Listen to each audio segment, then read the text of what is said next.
how to solve 6 to the power x is equal to 66.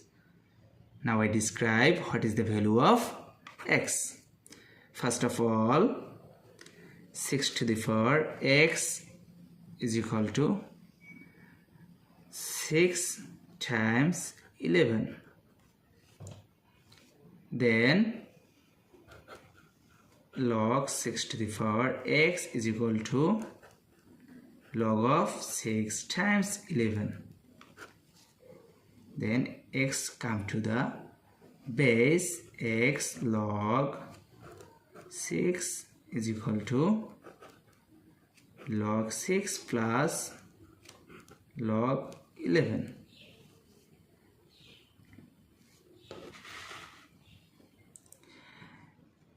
Log 6 divided by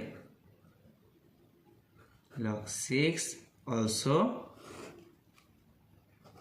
divided by log 6. Log 6 will be cancelled. X is equal to